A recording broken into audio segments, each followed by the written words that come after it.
Matthieu chapitre 10, versets 32 à 34. Parce que c'est vrai qu'on a l'impression que si on renie le Christ, par exemple, si on dit, dans un moment de peur, on dit, ah ben non, je suis pas chrétien, ces paroles de Jésus peuvent nous laisser croire qu'on peut perdre son salut.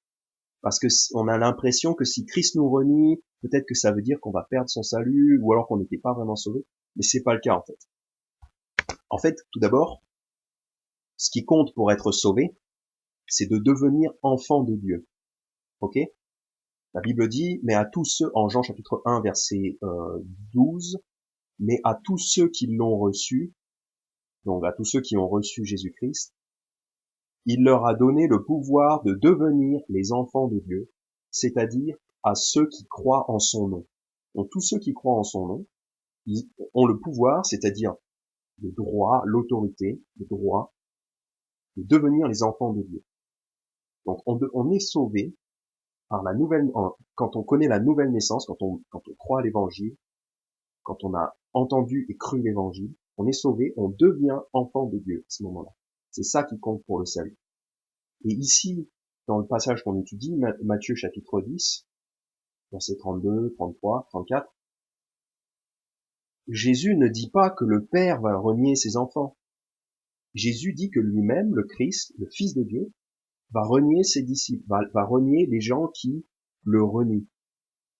Et en fait, donc, c'est pas le Père qui nous renie comme ses enfants, c'est pas le Père qui nous enlève notre salut ou qui renie ses enfants, mais c'est Jésus qui, par exemple, nous renie comme amis et comme disciples. Parce que le contexte ici en Matthieu chapitre 10, c'est que Jésus envoie ses disciples pour prêcher la parole de Dieu. Donc en fait, c'est un contexte où les disciples vont être envoyés, vont prêcher l'évangile, prêcher la parole de Dieu. Et souvent, dans ces circonstances-là, quand les gens prêchent la parole de Dieu, ils vont être victimes de persécutions, parce qu'il y a beaucoup de gens qui aiment pas la parole de Dieu.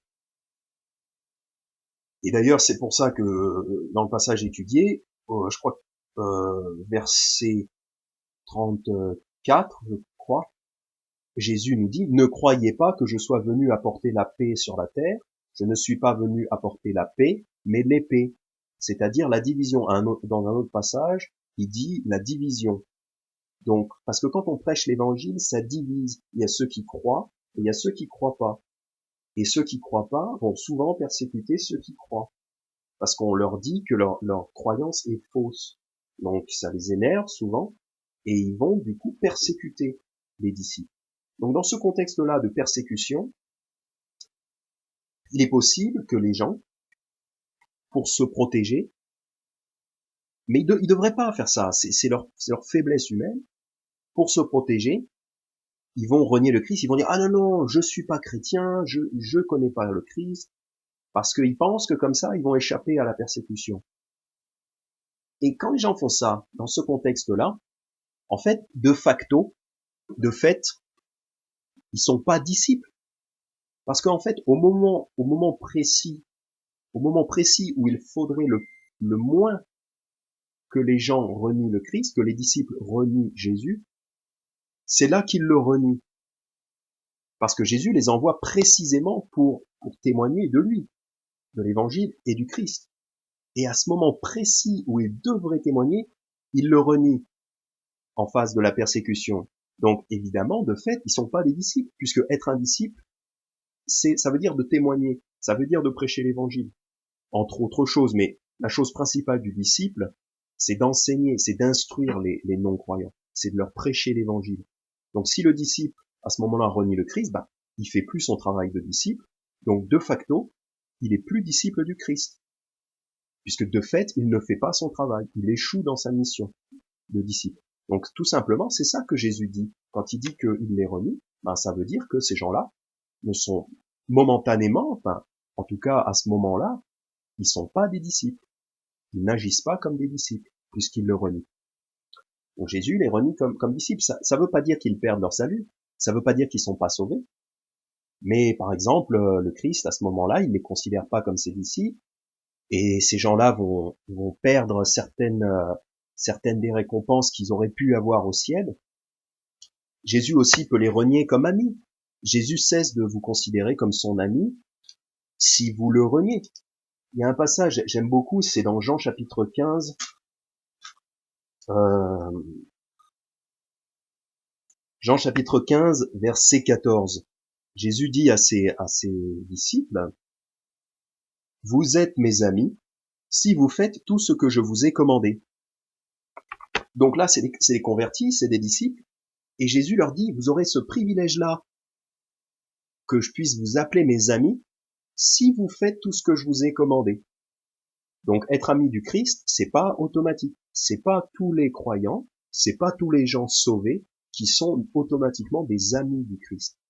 Pour être ami du Christ, il faut faire tout ce qu'il nous a commandé.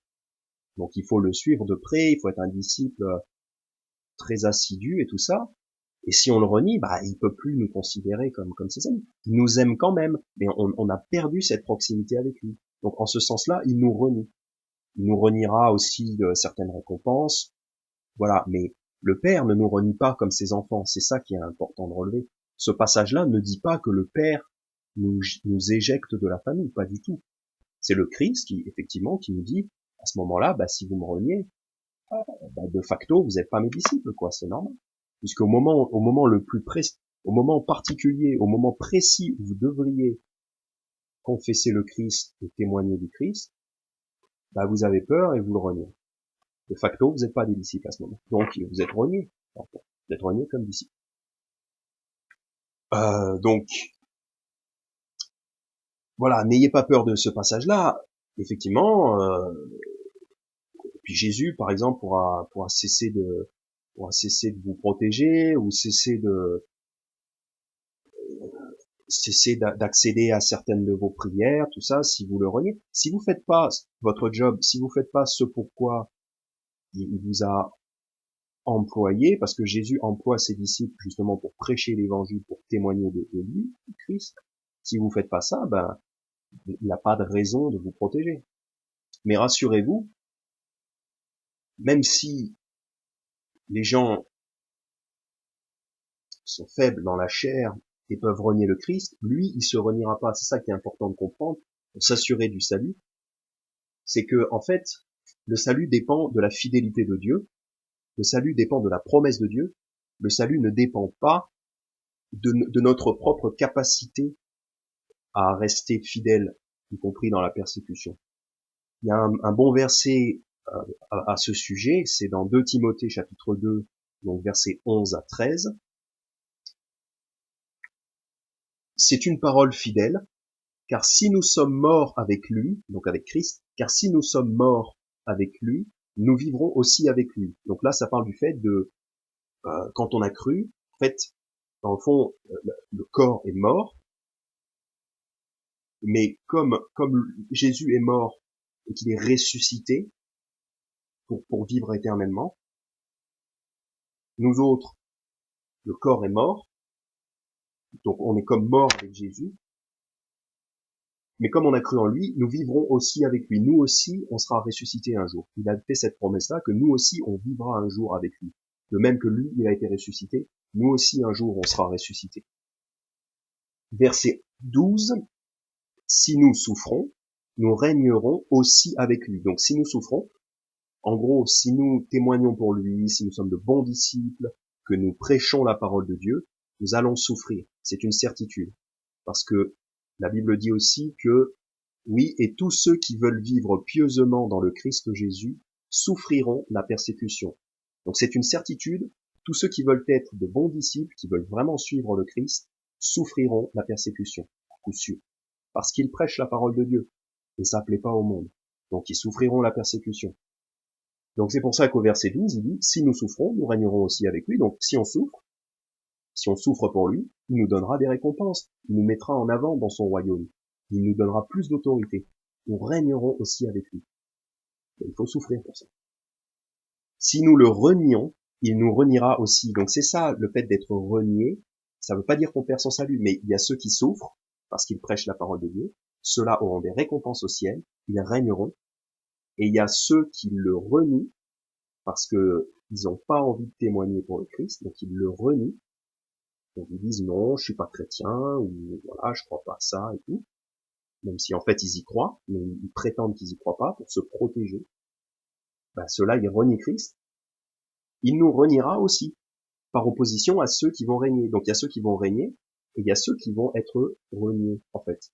Ça veut dire simplement qu'ils n'auront pas de récompense auprès du Christ. Mais ça veut pas dire que le Père les renie ses enfants. Voilà.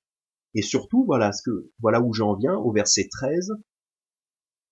Si nous ne croyons pas, cependant, lui demeure fidèle, il ne peut se renier lui-même. Donc c'est ça qui est très important à comprendre. Si nous ne croyons pas, cependant, lui demeure fidèle.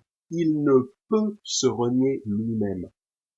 Donc, si un chrétien ne croit pas, si un chrétien ne peut pas arrêter complètement de croire l'évangile, c'est impossible, parce qu'un vrai chrétien, un vrai croyant a le Saint-Esprit en lui, donc il peut pas arrêter de croire l'évangile. Mais un chrétien peut avoir des doutes, qu'à un moment donné, je ne crois pas que Dieu est capable de me faire traverser ces épreuves, donc j'ai peur, je crois pas que Dieu soit capable de me faire traverser tout ça. Donc là, à ce moment-là, j'ai un défaut dans ma foi, j'ai une foi qui est trop faible, qui est faible. Cependant, lui demeure fidèle. Parce que le fait d'être sauvé, ça dépend pas de ma capacité à rester fidèle, ça dépend pas de la quantité de ma foi, mais ça dépend du fait que j'ai cru que lui, il est fidèle. J'ai cru que Dieu est fidèle. Parce que le salut ne dépend pas de ma fidélité, le salut dépend de la fidélité de Dieu. C'est pour ça que c'est pas parce qu'on endure jusqu'à la fin qu'on est sauvé, c'est pas parce qu'on promet d'endurer jusqu'à la fin qu'on est sauvé, ou parce qu'on est capable d'endurer jusqu'à la fin qu'on est sauvé, c'est pas ça. C'est parce que Dieu a fait une promesse et que la promesse de Dieu est éternelle. Quand Dieu promet quelque chose, c'est éternel, ça dure pour toujours. Et surtout la vie éternelle. D'ailleurs, le Christ dit, je suis la résurrection et la vie, celui qui croit en moi vivra quand même il serait mort, et quiconque vit et croit en moi ne mourra jamais. Donc c'est ça qui compte. Ce qui compte, c'est que la promesse du Christ, elle est pour toujours. Donc lui demeure fidèle, il ne peut se renier lui-même. Parce qu'en fait, quand vous avez cru en Christ, quand vous avez cru l'évangile, le Seigneur vous donne son Saint-Esprit et il crée en vous une nouvelle créature, un nouvel homme. Donc à partir du moment où quelqu'un a cru en Christ, la Bible dit, si quelqu'un est en Christ, il est une nouvelle créature. Les choses anciennes sont passées, voici, toutes choses sont devenues nouvelles. C'est dans 2 Corinthiens chapitre 5, je crois. Ouais. 2 Corinthiens chapitre 5. Donc, quelqu'un qui a cru en Christ, il est une nouvelle créature. À partir de ce moment-là, il y a la nouvelle créature, l'esprit. Toutes choses sont devenues nouvelles. En parallèle, il y a encore l'ancienne créature, la chair. L'ancien homme, la chair, est toujours là. Donc, il y a ces deux natures qui sont en compétition. Et alors, c'est pour ça que quand vous êtes sauvé, vous avez l'esprit, vous avez le Christ en vous, vous avez la semence de Christ en vous, une semence invulnérable. Et c'est ça que Christ ne peut pas renier.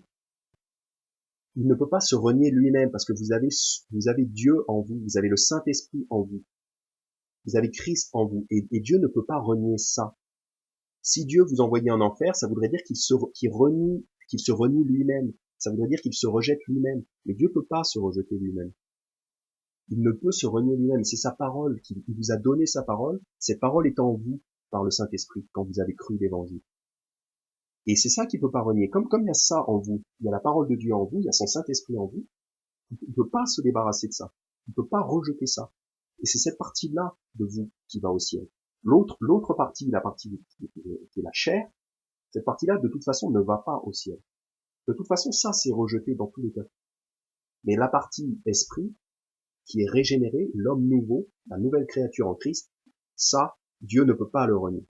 Et l'apôtre Paul nous parle de ça, c'est intéressant, dans Galates chapitre 2, l'apôtre Paul nous dit au verset 20, « Je suis crucifié avec Christ, néanmoins je vis, cependant, pas moi, mais Christ vit en moi. » C'est ça le concept. Il dit, cependant je vis, cependant pas moi. Dans le fond, c'est pas vraiment moi, mais Christ vit en moi. Donc la partie en moi qui est vivante, c'est la partie qui est en Christ. C'est le nouvel homme, ce nouvel homme est en Christ. C'est l'esprit. Le nouvel homme spirituel, il est en Christ. C'est pour ça que Paul dit, je vis, cependant pas moi, mais Christ vit en moi. La partie en moi qui est vivante, la partie vivante du converti, c'est la partie qui est en Christ. Et c'est l'esprit qui est en Christ. Et cet esprit-là de Christ qui est en nous, c'est ça que Dieu ne peut pas renier. Donc n'ayez pas peur, Christ peut renier quelqu'un comme son disciple, il peut dire non, cet homme-là n'est plus mon disciple, cet homme-là n'est pas mon ami, mais il peut pas renier, il peut pas se renier lui-même, il peut pas renier cet esprit qui est dans le converti.